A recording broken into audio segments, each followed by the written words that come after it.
Իրենք ի վերջո թերքահապատակ շամ տղա են, թե միութենական պետության կողմնակից։ Հայաստանի Հանրապետությունը տեսնում են Վլադիմիր Պուտինի ոտքերի տակ։ Վեհարանը կգրողվի,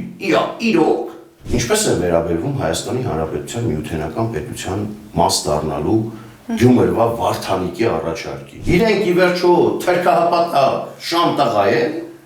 թե միութենական պետության կողմնակից։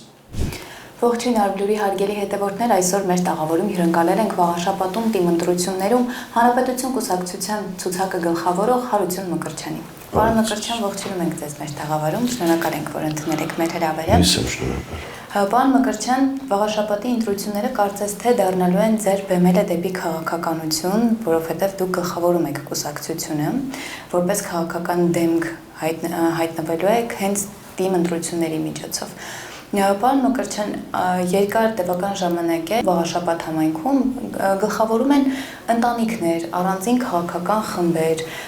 եւ կարծես թե նրանց շուրջ էլ հենց Վաղաշապատը ձևավորվում է։ Դուք սրա դեմ ոնց եք պայքարելու ու ոնց եք կոտրելու այս կարծրատիպը, որ Վաղաշապատում հնարավոր է նաեւ ուրիշ ուժ ղեկավարի։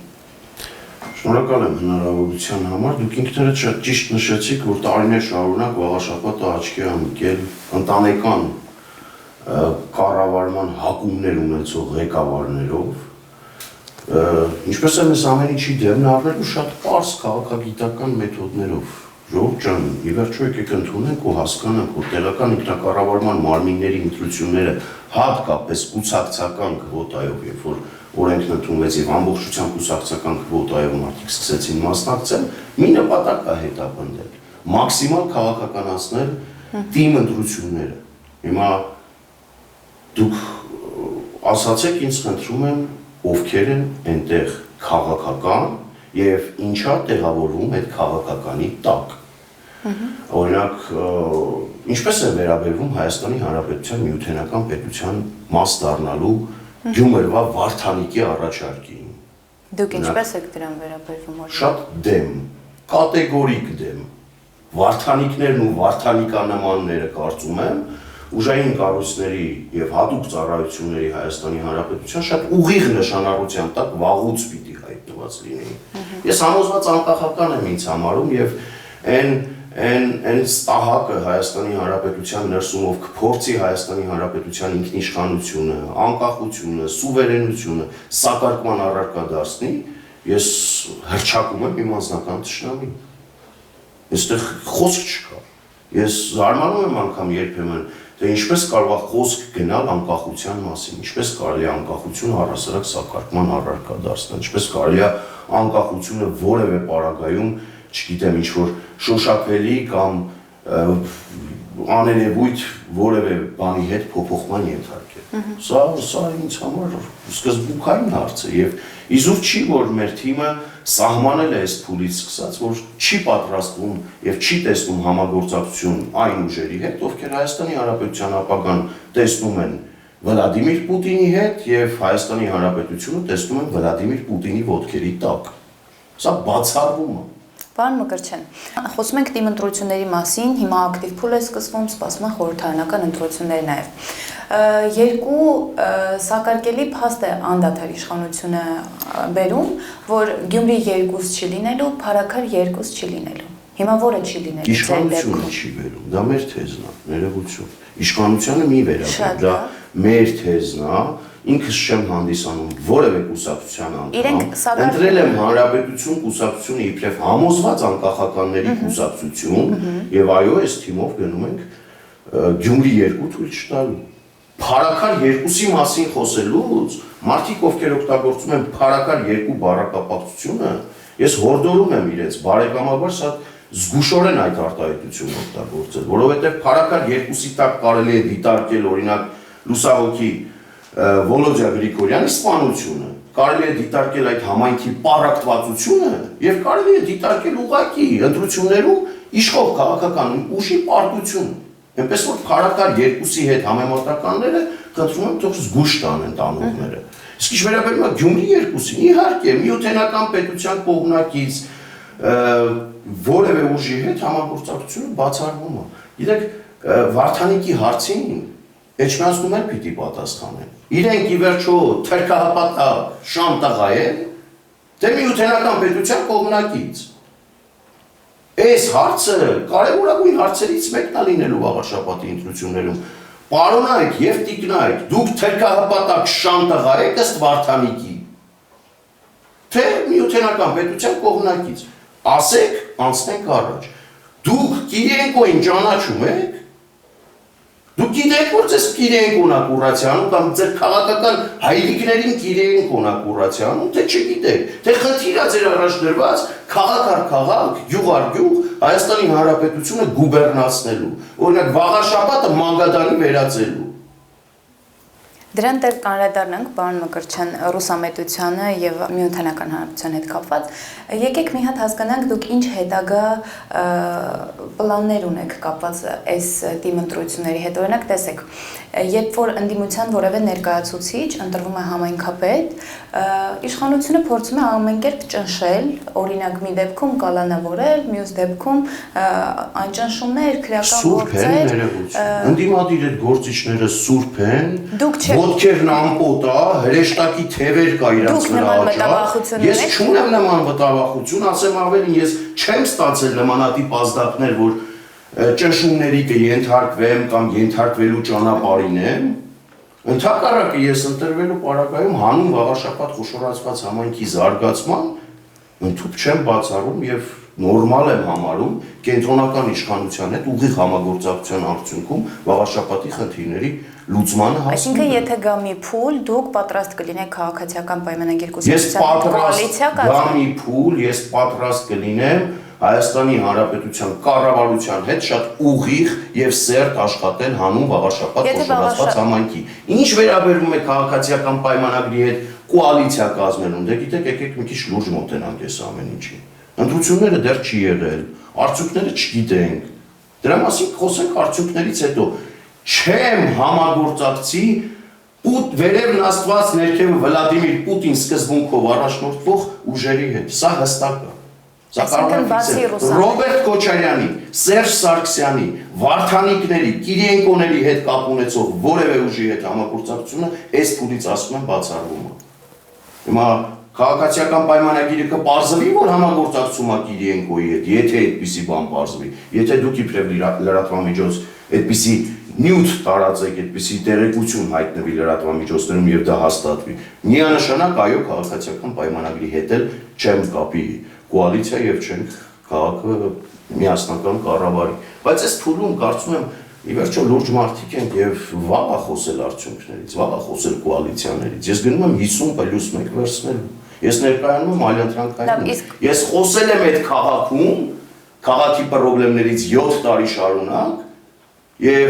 գլուխ գովալ միշտ ասում եմ թող չլինի, ես ինքս էլ չեմ տարապում այդ մոլուցկով, հա, գլուխ գովալու, բայց ներողություն 7 տարի շարունակ այսօր քաղաքի կառավարման հայտ են ներկայացնում մարդիկ, ովքեր ավականի են եղել, կցորդ ավականի են եղել, քաղաքացիական պայմանագիր կուսակցության քաղաքապետի գրպանային ավականի են եղել, եթե կուզեք։ Սա փաստերով ընթացքում ես վեր կհանեմ փաստերը։ Պարոն Մկրտչյան, լավ, եկեք այսպես ձևակերպեմ հարցս։ Պատկերացնենք քարոզարշավն է, դուք ում դեմ եք իրականացնում, ում հետ չեք համագործակցում, բայց դες կխնդրեմ ոչ թե ասեք նրանց, ովքեր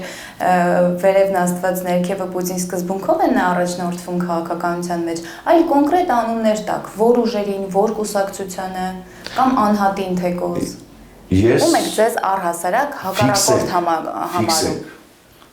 Վաղաշաբաթ խոշորացված համայնքում հակառակորդներ, առավել ևս անձնական տիրույթում,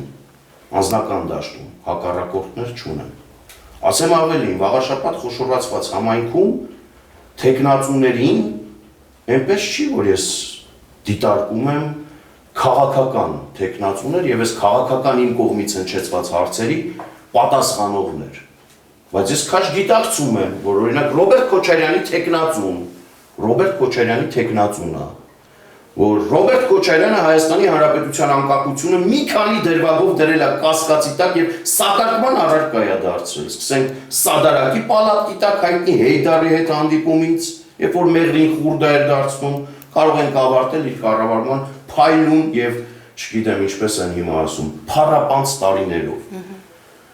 Մյուս տեխնացուների մասով նույնն է։ Ես նորից եմ ասում, իմ խնդիրը օրինակ Մայր Հայաստանի տեխնացուի հետ չի բնավ։ Նա վաղաշապատ խոշոր տեխնացունին, վաղաշապատ խոշորացված համայնքի բնակիչ է, մեկս մյուսին ընկերական կապերով ծանոթ ենք, առիթներին լինում է սեղան ենք նստում, բաժակ ենք բարձրացնում, մի կտոր հաց ենք կիսում ժողովրդի լեզվով ասած։ Ես շատ լավ գիտակցում եմ, որ այդ մարդու հետ չի իմ խնդիրը։ Իմ խնդիրը Մայր Հայաստանի առաջնորդ Թևանյան Անդոնի հետ է, ով Հայաստանի Հանրապետությունը անընդհատ սիստեմատիկաբար Հայաստանի Հանրապետության դեմ ցուցում կա տալի ռուսական հեռուստաընկերություններում։ Ով առաջնորդվում է վերևն Աստված, ներքև Կիրենկո սկզբունքով։ Մեկը վերևն Աստված, ներքևը Պուտին սկզբունքով, այս մեկը վերևն Աստված, ներքևը Կիրենկո սկզբունքով։ Հիմա ես իբրև Հայաստանի Հանրապետության քաղաքացի եւ համոզված անկախական, առավել եւս անկախության սերնդի ներկայացուցիչ, իրավունք ունեմ իրենց առաջ այս հարցերը դնելու։ Դե չունեմ։ Իրենց, ոչ թե տեխնացուների, այլ տեխնացուներին առաջադրած քաղաքական ուժերի եւ նրանց հայրիկների առաջ։ Այդ հարցը իրավունք ունեմ դնելու, այնպես որ վաղաշապատում ես ոչ ունեմ անձնական թշնամի, ոչ ունեմ անձնական հակառակորդ, ոչ էլ ասեմ ավելին, անձնապես որևէ մեկին մրցակից ես համարում եմ։ Չեք համարում ոչ։ Իհարկե ոչ, իհարկե ոչ։ Կկանչեք ձեր տաղավար, կխոսեցնեք մի քանի աշխարհակաղակական կողմնորոշման վերաբերյալ նրանց հարցեր կտակ, անկախությունը Հայաստանի Հանրապետության անկախություն եզրույթը անընդհատ կշեշտեք եւ մարմնի ջղաձգումներից արդեն ձեզ համար շատ բան բաց կլինի։ Պարոն Մկրտչյան, հիշենք ձեր ոչ վաղ անցյալը, երբ որ դուք Տիգրան Ուլիխանյանի Ալյանս կուսակցության մեջ եք ներգրաված։ Ես մեջ ներգրաված չեմ եղել երբեք։ Իսկ ինչ Հայաստանի Հանրապետությունը, Հայաստանի Հանրապետությունը իմ գիտակցական ողջ կյանքում ես որևէ չի եղել ժամանակահատված, որ որևէ կուսակցության Իսկ ինչու են ձեզ կապում Դե գիտեք, ով ժամանակին կանգնում ու ասում էր Սերժ Սարգսյանի տիրոջ, մեր է քաղաքական առումով ներեգություն։ Ես այդ ուժի կողքին եմ եղել։ Նախկինում ես եղել եմ ընդդիմադիր ռոբասերժական համակարգին ու ով կանգնել ասել է ես գնում եմ Ռոբի ու Սերժի իշխանությունը քանդելու, հիմքերը քանդելու, երկրում իշխանափոխություն իրականացնելու նրա կողքին եմ կանգնում։ Ներեգություն ես մեղավոր եմ, որ գնացել եմ այդ նախիրի մեջից մի հատ ավանակի ճակատ եմ պատճել ու ի վերջո ավանակ դուրս եկավ։ Խոսքը վերաբերում է հենց Ալյանս կուսակցության հայոյախառն բառապաշարով հայտնի Տիգրան Ուլիխանյանին։ Իր կողքին ամեն դեպքում եղել է։ Դե բականերեք ինքը կար ժամանակահատված, որ հրճակում էր Սերժ Սարգսյանի իշխանության տապալում։ Եկեք հիշենք, թե ինչի այդ իր շուրջը կամ իր կողքին քայլելու ժամանակահատվածը ինչի է դա համընկել։ Երբ որ խոշոր սեփականատեր կամ օլիգարխ Գագիկ Ծառուկյանին հանրապետականը իր մեթոդներով, իր ձևերով, իրանց ձևերով ժամանակին դուրս թողեցին քաղաքական process-ից, իսկ ուզում եմ մեր հայրենակիցների հիշողությունը թարմացնել, այն ժամանակ կար մի հատ եռյակ միություն, հրաշալի եռյակ էլ անունը կոչել էր Տեր-Պետրոսյանը, ինչ էին հռչակել թաթար-մոնղոլական ռոբասերժական իշխանության հիմքերի կանդում եւ Հայաստանի Հանրապետությունում ամբողջական իշխանափոխություն։ Ես մեղավոր եմ իբրև Հայաստանի Հանրապետության քաղաքացի 18-19 տարեկան Երևանի պետական համալսարանի միջազգային հարաբերությունների ֆակուլտետի երկրորդ կուրսի ուսանողս։ Ես մեղավոր եմ, որ քաղաքական շարլատանների, քաղաքական դասական քծողների ճամբարում եմ հայտնվել,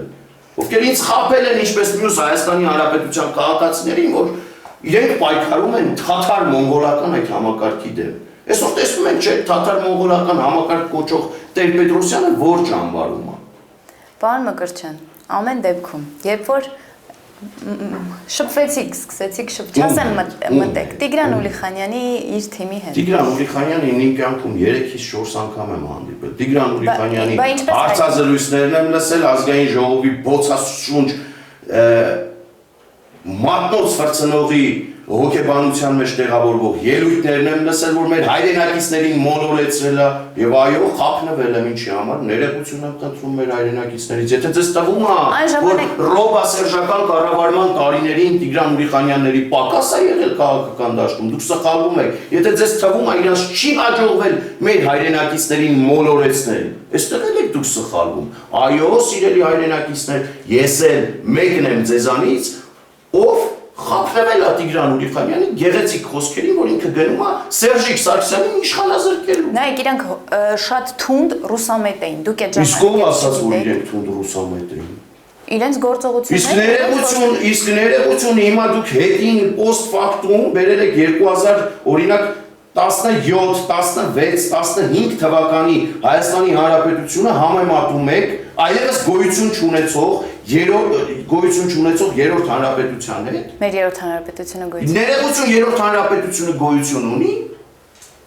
Չունի։ Չէ, դե եկեք ճայլանք։ Սատարում եք չորրորդին։ Ես իդեպ հանուն արդարության Նիկոլ Փաշինյանը դեռևս չէր խոսել չորրորդ հանրապետությունից։ Ես դեռևս իր հայտնի ելույթից մեկ ամիս առաջ ես եմ այդ կոնցեպտն առաջարկել։ Իսկ դեռ երրորդ հանրապետություն գոյություն ունի։ Իսկ ուրա Լեռնային Ղարաբաղը։ Սկսենք այդտեղից։ Իսկ ուրա Լեռնային Ղարաբաղը։ Իսկ ներողություն Հայաստանի Հանրապետության քաղաքացիների գիտակցության մեջ 2015-16 թվականների իրողությունները կարելի այսօր տեղավորել։ Դուք մոռացել եք երևի, որ 2015-16 թվականներին այդ նույն վերև նստված ներքևը Վլադիմիր Պուտին սկզբունքով Հայաստանի Հանրապետության բնակչության ճաշակ մեծամասնություններ առաջնորդվում։ Ինչից հետո դա փոխվեց։ Այդ թվում նաև ես։ Ներողություն, ես հասարակության մեջ ինչ-որ օտար մարմին չեմ, հա, ես այստեղ ապրել եմ, ծնվել եմ, մեծացել եմ, որոշ ժամանակ ես եւս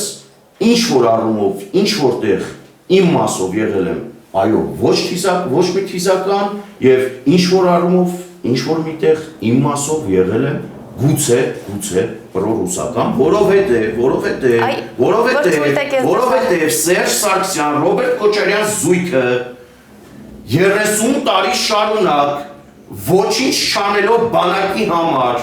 մեզ մատուցել էր մի կեղծ իրականություն, ֆեյք իրականություն, որ մեր բանակը տարածաշրջանի ամենամարտունակ բանակն է։ Կույր էին իրենք, քոռ էին ժողովրդական լեզվով ասած։ Չէին տեսնում այս տարածաշրջանում ՆԱՏՕ-ի երկրորդ բանակ Թուրքիային։ Չէին տեսնում այս տարածաշրջանում օրորի հզորացող եւ զինվող, ռուսների կողմից զինվող ադրբեջանական բանակը։ Չէին տեսնում Իրանի Իսլամական Հանրապետության բանակը։ Մեզ համոզում էին, որ հողանձողին կհանձնեն հողին, սակայն իրենք էին դրսում բանակցում, որ հողերը պետք է հանձնել եւ փոխզիջումային ճանապարհներով լուծման հասնել։ Ռուսաստանի Դաշնությունը ի վերջո 2020 թվականի պատերազմից հետո կուլմինացիան եղավ նա, որ մեզ բոլորիս քցեց դասական առումով։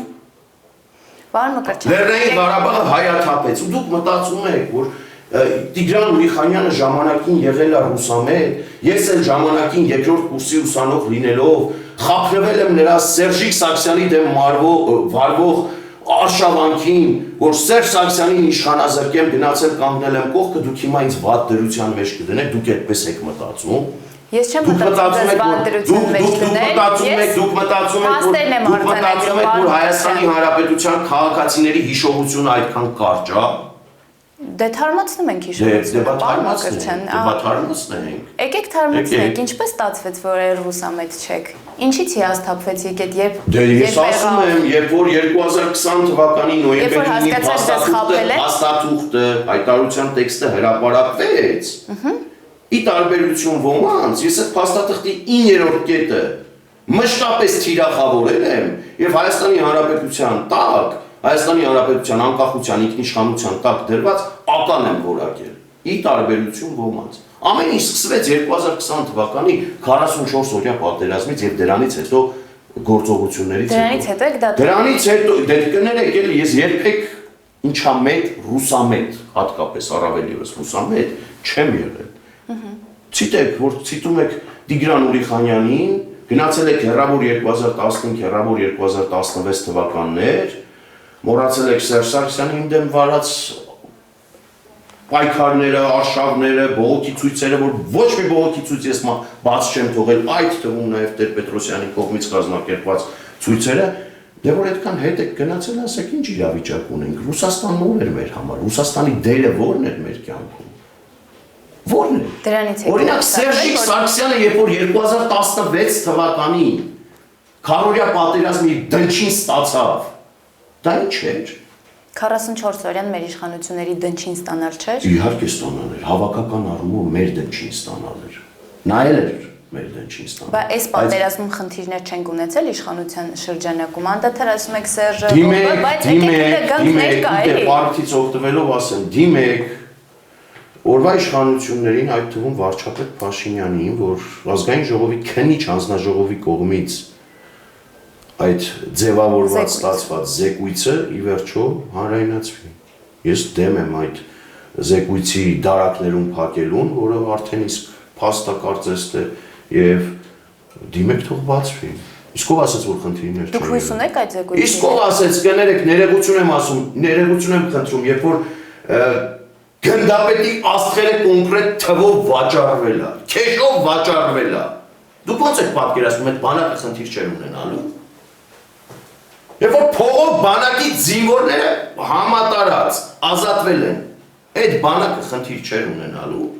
Երբ որ այդ բանակի տարիներ շարունակ ղեկավարած օրինակ Սեյրան Օհանյանը շարունակաբար այդ բանակը կոկոշկաների մեջ է պահել։ Սերժ Սարգսյանը այդ թվում բոլոր պաշտոնյաները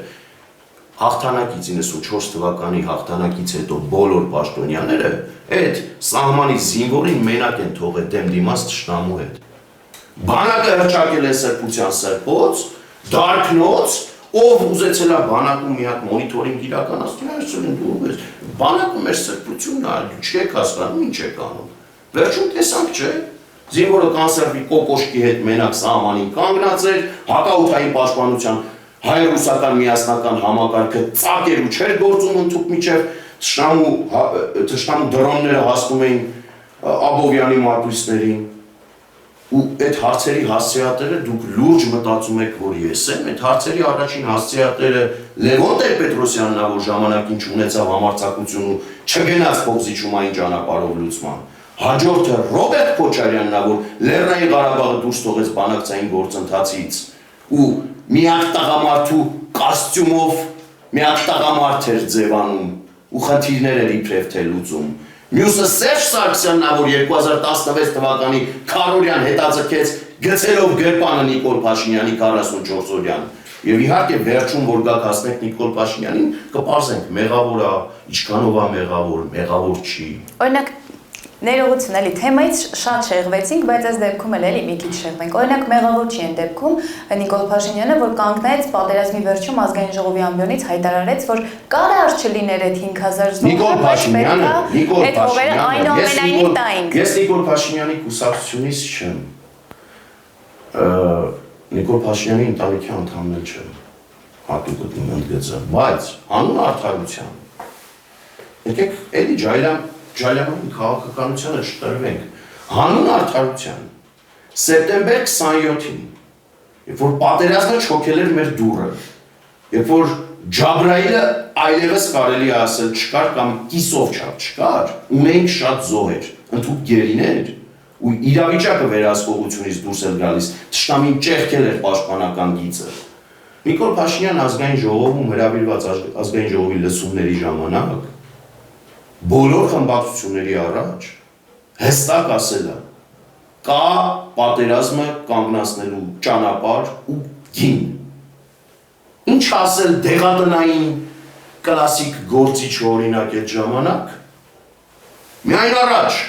հրաման տվեք միայն առաջ։ Խոսքը Էդմոն Մարուկյանին է վերաբերվում, խմբակցություն էր այդ ժամանակ։ Այն մյուսն ինչ ասել։ Այն մյուսը ոչ մի բան չի ասել։ Խնդիր էր դրել իրան Երևանի կենտրոն քրեակատարողական հիմնարկի նկուղից դուրս հանելու այն մյուս խմբակցության ղեկավարը եւ Տիգրան Ուրիխանյանի քաղաքական կնքահայրը։ Հիմա դուք մեղադրում եք Նիկոլ Փաշինյանին, որ ինքը իրոք չի ասել դինը որն է։ Ինչի՞ չեք ուզում վերադառնալ 2020 թվականի սեպտեմբեր 27 ազգային ժողով։ Ինչի՞ չենք ուզում վերադառնալ։ Բայց այդ մարդն ասել է գինը գիտեք որն է։ 5 շրջան։ Ինչ են ասել ազգային ժողովի Պատգամավորները մեղմ արտահայտվեն, որովհետև իրենք նաև եթե Նիկոլ Փաշինյանը մեղավոր է, իրենք էլ այդ մեղավորության մեջ իրենց հանցակցություն ունեն, մասնակցություն ունեն։ Հասկացա։ Նրանք ասել են միայն առաջ, այդ մարդն առաջ է գնացին, չեք ուզում։ Բաներ, ինչ-որ մեկը բան է ուզում, բան է ահանջում։ Ինչ-որ մեկը կար, ներողություն ավելի վերադառ, ինչ-որ մեկը կար, թողնենք այդ երկուսին, որ այնպես չստացվի մենք նրանց ենք թիրախավորում կամ նրանց ենք խաղության նոխաստացնում։ Այս երկրում ինչ-որ մեկը կար, որ կարար ասեր հողերը տալիս ենք թղթով, ստորագրությամբ։ Բայց դուք չեք մտածում հետևանքները, կարող է միամիտ պարզվի այնպես, որ դրանից հետո իրավիճակը վերահսկողությունից ավելի դուրս գար ու այն նպատակը, որ սահմանել էին այս օտարերկրյա ուժերը, թշնամի ուժերը, այդ թվում Ռուսաստանի Դաշնությունը, Թուրքիան եւ Ադրբեջանը իրականություն դառնար Հայաստանի Հանրապետությանը զրկեին անկախությունից։ Պարոն Մի հատ գուբերնատոր, օրինակ Քոչարյանի կամ Սերժի դեմքով բերեին նստեցնեին այստեղ իբրև մարիոնետական իշխանություն։ Շատ լավ։ Եթե խորանանք այդ թեմայով, մի ամբողջ հաղորդումը համոզված եմ չի հերիքելու։ Ես ստիպված էի հակադարձել, որ 2020-ի սեպտեմբերի 27-ին Փաշինյանը ասել է կա ճանապարհ, կա առանց զոհերի։ Ես հասկացա, որ դուք իշխանությանը մասին խոսելուց շատ զգուշ եք ավելի, քան նախկինների հիշելիս։ Ոչ, դե դուք մի հատ հիշացրեք, օրինակ Նիկոլ Փաշինյանի Նիկոլ Փաշինյանի Ղազախստան հապկ մեխանիզմները աշխատեցնելու գործընթացը, ու դուք տեսեք, թե ես Նիկոլ Փաշինյանի ժողովրդական լեզվով ասած մի պուտ ջերով ոնց եմ լողացնում։ Շատ լավ։ Դուք այստեղ չէ, պետք է ընդունենք։ Հապկ մեխանիզմները աշխատացնելու գործընթացը Փաշինյանի ես քննադատել եմ։ Տոկաևի եւ Նազարբաևի քաղաքական հետույք պահելը Հայաստանի Հանրապետության գործը չի եղել։ 7 տարիների ընթացքում կառավարման միայն այդ մի բանն եք, որ ոչ, արտաքին քաղաքականության մեջ հանուն արդարության պետք է ասեմ, որ Նիկոլ Փաշինյանն ունի շոշափելի ձեռքբերումներ եւ դա ի նպաստ Հայաստանի Հանրապետության քաղաքացիների եւ ի բարօրություն Հայաստանի Հանրապետության է, բայց այդ ներքաղաքական դաշտում Նիկոլ Փաշինյանը բոլորիս խաբել է ժողովուրդ ջան։ Ոնց? Օրինակ Ռոբերտ Քոչարյանի մերիդն էր ասում կփռեմ մուրճը ձեռքին իբրև արդարադատության սիմվոլ 2021 թվականին։ Ռոբերտ Քոչարյանի քաղաքական առումով, իրավական առումով մերիդը դեռևս փռված չի։ Վեյթինգ էր ասում իրականացնեմ, վեյթինգը իրականացված չի։ Սերժ Սարգսյանը ասեմ ավելին, հնարավորություն ստանում բենեֆիսներով հանդես գալու դատարանների առաջ։ Արդարադատություն իրականացված չի։ Այսինքն Հայաստանի բոլոր ղեկավարներն ամեն դեպքում այս ժողովրդին խաբել են։ Ինչ որ մի փուլում, ինչ որ մի կետում։ Այդպես է ստացվում։ Այդպես է ստացվում։ Այդ թվում Նիկոլ Փաշինյանը Հայաստանի Հանրապետության ներսում մեզ բոլորիս համոզել է, խաբել է, խոսքատվել, չգիտեմ, դեռևս իշխանությունը գուցե իրականացնի, բայց շատ ապշացրել, որ պետք է այս երկրում ոչ մի մուկ ու ոչ մի ձուկ չպլստա։ Բայց մկներն ու ձկները շարունակում են մեր շուրջը պտտվել, մկներն ու ձկները շարունակում են իբրև մարիոնետկա իրենկոների կողմից կուրացիայի ենթարկվել, մկներն ու ձկները շարունակում են Հայաստանի Հանրապետության ինքնիշխանության տակ, անկախության տակ ռումբեր տեղադրել։ Այստեղ բոլորից ավելի շատ մեղադրում եմ Նիկոլ Փաշինյանին, այս ընդդիմություն կոչված այդ ռադիկալ Կիրիենկոյի հաճախորդները, որ ինքնանպատակ հայոյում են Նիկոլ Փաշինյանին, ինքնանպատակ նոյեմբերի 9-ին, իդեպ վաղաշաբաթ խոշորացված համայնքում ենք այդպիսի մի ունիկալ թեկնածու ունենք, նոյեմբերի 9-ին ինքը խոսում է Վեհարանից հիմա, եկեղեցուց, ասում այ դուք տեսեք, եթե այս երկուսը ընտրվեցին քաղաքում իշխանություն, կգրոհեմ Վեհարանի վրա, մեկը չկա ասի ներողություն, դու ինչ էիր անում նոյեմբերի 9-ին թերաշտ միջև չոքերը տաճացած կառավարության շենքում, էլի, դու ինչն էիր գրոհում։ Երբ որ Հայաստանի Հանրապետության անկախությունը այդ ժամանակ, Հայաստանի Հանրապետության ներքին կայունությունը ամենակարևոր խնդիրն էր, իսկ ներքին կայունությունն ու անվտանգությունը, անկախությունը պահելու մեջ բնավ չէր մտնում կառավարության շենքը ջարդելը։ Երկրում իշխանափոխություն իրականացնելը բռնի մեթոդներով։ Այդպիսի տեխնացու ունենք մի ունիկալ։ Վեհարանը կգրոհվի, իրոք դասականի ասած։ Ով փորձի, սա պիտի ասեմ ձեր եթերում հատուկ ձեր լսարանի համար։ Ով փորձի հայ առաքելական եկեղեցու Աստծո տան դեմ գնա իմ անձնական թշնամին է։ Հավելում Կտրիչ Ներսիսյանը հայ առաքելական եկեղեցին չի։ Կտրիչ Ներսիսյանը Մսից եւ Արյունից մարդ է, ով ծնվել է, եղել է աշխարհիկ, գնացել է դպրոց, ստացել է ուսում, ընտրել է հոգևորականի կյանքը, ընդունել է կուսակրոնության ուխտ, խախտել է կանոնագիրք հայոցը եւ ըստ շրջանառվող լուրերի ինքը ունի զավակ, եթե չունի թող դատի տա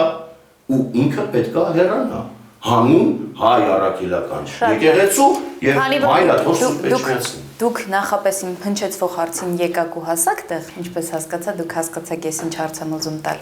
Այս դեպքում նայեք, այդ թեզը մցրել է իշխանությունը։ Որ թեզը։ Որ գնում ենք Վեհարան, Վեհափառին այնտեղից հեռացնել։ Վեհարանը վեհին։ Վեհարանը վեհին, ասում է Նիկոլ Փաշինյանը։ Այո։ Ճիշտ է, որ եկեղեցում, որը համարվում է հայ ազգի սրբությունը, քրիստոնեության տուն, Աստծո տունը, ամենայն հայոց։ Այո։ Ճիշտ է եկեղեցում,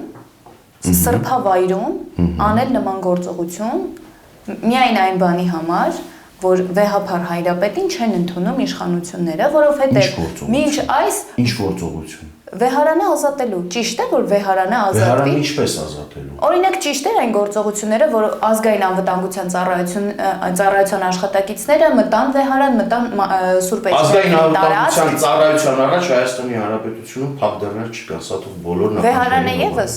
Հայաստանի Հանրապետության տարածքում 29743 քառակուսի կիլոմետր ընդգրկող տարածքում Հայաստանի Հանրապետության ազգային անվտանգության ծառայության առաջ փակ դռներ չկա։ Շատ լավ, իշխանությունը ասում է վերաբերվում է Հայաստանի Հանրապետության ազգային անվտանգության, իսկ այդ դեպքում վերաբերվում էր։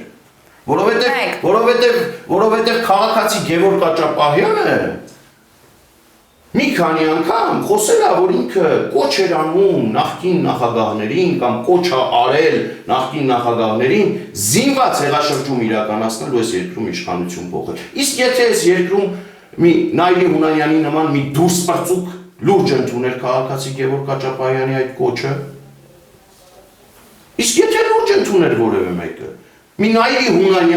Հունանյանի նման մի դուրսպրծուկ լուրջ ընդուներ Գևորգ Աճապահյանի այդ կոչը։ Այսինքն այս ենթատեքստով դուք նաև Սրբազանի կալանավորումն եք արդարացնում։ Եթե կներեք էլի հետ կրակն ընկակ, որ ինքը Սրբազանա եւ Փիլոնա կրում, իր գործը համերաշխություն, խաղաղություն, չսպանելու կոչեր, Աստծո 10 պատվիրանները պահելն է։ Իր գործը բնավ քաղաքականությունը չի, առավել եւս ինչ-որ զինված հեղաշրջումների կոչեր անելը չի։ Բայց ինչպես է ստացվում, որ ասում են Հայաստանի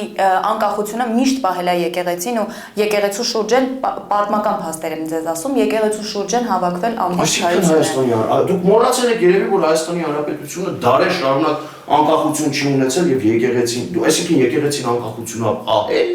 Հայաստանն է պահել եկեղեցին։ Չէ, դուք ասեցիք Հայաստանի անկախությունը պահել է եկեղեցին։ Ներողություն, Հայաստանը դարեր շարունակ պետականություն չի ունեցել։ Եկեղեցին էլ այդ ցարերի, այդ չգիտեմ, կայսերի մոտ եղել է խումբ ծխող, ժողովրդին հանդարտեցնող, հպատակեցնող, իր բեռի մեջ պահող։ Եթե կուզեք իմանաք։ Շատ լավ։ Դուք Նիկոլ Փաշինյանի գլխավորած երթով կգնաք Վեհարան, Վեհափառին ազատել։ Ասեմ ավելին։ Եթե քարոզարշավի ընթացքին համընկնի դա, ես խոստանում եմ եւ այս փուլից եմ ասում իմ ընտրողներին եւ առհասարակ իմ քարոզարշավին հետևողներին։ Ես այդ օրը կվերցնեմ time out եւ կգնաք եւ իբրև հավատացյալ հայ առաքելական եկեղեցու հետևորդ, այո, կմիանամ Նիկոլ Փաշինյանի կողմից կազմակերպված քաղաքացի հավատացյալ Նիկոլ Փաշինյանի կողմից կազմակերպվելիք հոգևոր հավաքին։ Հանուն նրա, որ Կտրիչ Ներսիսյանը օր առաջ հեռանա։ Իսկ համայնքապետ ընտրվելուց հետո։ Համայնքապետ ընտրվելուց հետո իմ ծրագիրը դեռևս հրապարակված չի, բայց իմ մոտ ծրագրային դրույթ կա առնչվող հայ առաքելական եկեղեցուն կամ Մայրաթոր Սուրբ Էջմիածնի, խոսքը վերաբերում է եկեղեցապատկան հողատարածքներին եւ այդտեղ պետք է անդրադարձ կատարվի։ Ինչ է կանելու այդ հողատարածքը։ Օրինակ դուք եթե վստահաբար եղել եք 618 թվականին կառուցված եւ մինչեւ այսօր այդպես վեհաշուկ իր տեսքը պահած Սուրբ Հռիփսիմեի հետնամասում եթե եղած լինեք, շատ են չէ սիրում, ես Գևորգ Աճապահյանն էլ քաղաքացի կամ, չգիտեմ, Միքայել Աճապահյան նախկինում arczepiskop, հիմա էլ է եթե չեմ սխալվում arczepiskopos, ինչ էր ասում, ասում էր Սովետական միության տարիներին մենք ենթարկվել ենք բռնաճնշումների։ Սովետական միությունը եկեղեցու համար կառուցել է այգի, որը մինչև այսօր կենսունակ է, վերածված է աղբանոցի, վերածված է նարկոթրաֆիքինգի զոնայի, ժամը 7-ից 8-ից հետո երեկոյան այդտեղ չեմ ասի եւ ինչեր են կատարվում։ Դա պետք է տրվի ողջամիտ ժամանակահատված Մայրաթոր Սուրբ Էջմիածնին կամ ծառայեցնել իր նպատակին, բարեկարգել, տեղադրել տեսանկարահանող սարքեր, որպեսզի այդտեղ անվտանգությունն ապահովի բնակչությանը, լուսավորություն, կամ այդ ճանապարհով կգնա, կամ համայնքը իրավական գործիքակազմը կիրառելով դա կվերադարձնի համայնքին եւ համայնքի բնակչությանը։ Պարոն Մկրտչյան, շատ մարտական եք տրամադրված այս նախընտրական Խավլիցի, շատ մարտական եք։ Դա ձեր խոսքից է երևում, դուք հերթեք հաստատ այդպես եղել եւ առհասարակ այն ինչ որ կրկնում եմ, այն ինչ որ Հայաստանի Հանրապետության անկախությանն է վերաբերվում ու ոմանք եթե դասակարգման առարկա են դարձնում, այստեղ կուզեի Գևորգ Աճապահյաններ տեսնեի, որ կոչ անեին, որ սրանց դեմն առնեին։ Օրերից մի օր Գևորգ Աճապահյաններն ու այն վեղարի տակ պահկված պոտենցիալ չակերտավոր ըստ մեղադրանքի տերորիստներ այստեղ կոչ անեին։ Այն Վազգեն Գալստանյանին է վերաբերվում, այստեղ ակտիվ լինեին այս դեպքերում, ոչ թե վերևն Աստված ներքևը Վլադիմիր Պուտին։ Պարոն Մկրտչյան, ինչպես եք գնահատում ձեր հետընտրական փուլում ձեր շանսերը։ Ինչպիսի արդյունքներ եք կանխատեսում։ Ես այս փուլից ասում եմ, սիրելի Վաղարշապատ խոշորացված համայնքի բնակիչներ։ Վաղարշապատ խոշորացված համայնքը հայտնի է իր անուշ ապերներով։ Ներողություն ես խոսում ձեր տաղավար բերելու համար, բայց մենք թիմ ընտրությունների ենք մասնակցում եւ մի փոքր պետք է ժողովրդի համար հասկանալի լինի։ Բայց ես այս փուլից կարող եմ վստահաբար ասել, որ Վաղարշապատ խոշորացված համայնքում ոչ մի այդպիսի շրջանակի հետ ես հանդիպում չեմ ունեցել, ի տարբերություն ոմանց։ Որևէ այդպիսի շրջանակից ես ձայներ չեմ ակնկալում եւ հետեւաբար չեմ հանդիսանում թաղային հեղինակությունների, հոգեվորականների, ծպտյալ ոչ անկախականների գերպանային քաղաքապետի թեկնածու։ Ընտրությունները նորից եմ կրկնում, կլինի, արդյունքները կտեսնենք, իհարկե գնում եմ ամբողջական իշխանություն խնդրելու մեր հայրենակիցներից, ընտրությունները կլինի, արդյունքները կլինեն, դրանից հետո կխոսենք։ Դրանից հետո է այս խոսակցությունը, անլուրջ է հիմա ժողովուրդ ջան նստել եւ խոսել, թե ինչ կլինի նոյեմբերի 17-ին, դե գիտեք, ոչ Նաստրադամուսն եմ, ոչ էլ առավել եւս Վանգայի տեսություններին եմ հավատում։ Կլինի ընտրությունները, մեր հայրենակիցները կգնան կընտրեն, մի խնդրանք եւ հորդոր մեր հայրենակիցներին, ով ձեզ մոտենում է, կլինի Վանեցյանի թեկնածուն, կլինի Քոչարյանի թեկնածուն, կլինի Էնյուսի թեկնածուն, ով ձեզ մոտենա։ Եվ խնդրի, ծանոթ բարեկամ քավոր լավախոր աղբեր մեջ գցի, որ դուք իրեն ընտրեք, որևէ մեկի հետ սիրելի Վաղարշապատ համայնքի բնակիչներ, այս փուլից եմ խնդրում, որևէ մեկի հետ անձնական դաշտում հակասությունների դաշտ մի տեղափոխեք, բոլորին ասեք, կընտրենք ձեզ, թող հույսով սպասեն, գնացեք ընտրատեղամաս նոյեմբերի 16-ին եւ ձեզանից հասնելիք այդ մի ընտրությամբ այդ Հայաստանի Հանրապետության անկախությունը սակարկման առարկա դարձնող ուժերին դուրս մղեք քաղաքական արենայից։ Սա խնդրանք է Վաղարշապատ խոշորացված համայնքի բնակիչներին կմոտենա Քոչարյանի թեկնածուն։ Ես ձեզ շատ սիրում եմ, ես ձեզ եմ ընտրելու։ Ասեք, անցեք առաջ, բայց մտնելով ընտրատեղամաս եւ ընտրախցիկ, դուք ձեր խղճի, ձեր մտքի առաջ գոնե թե պատասխան տվեք։ Որովհետեւ գիտեք Վաղարշապատը էլ եմ կրկնում, Մագադան չի դառնալու, Սախալին չի դառնալու։ Վարդանիկներն էլ Վաղարշապատում այլ իկերով վստահաբար չեն փոխարինելու։ Շնորհակալություն, պարոն Մկրտչյան։ Կհանդիպենք։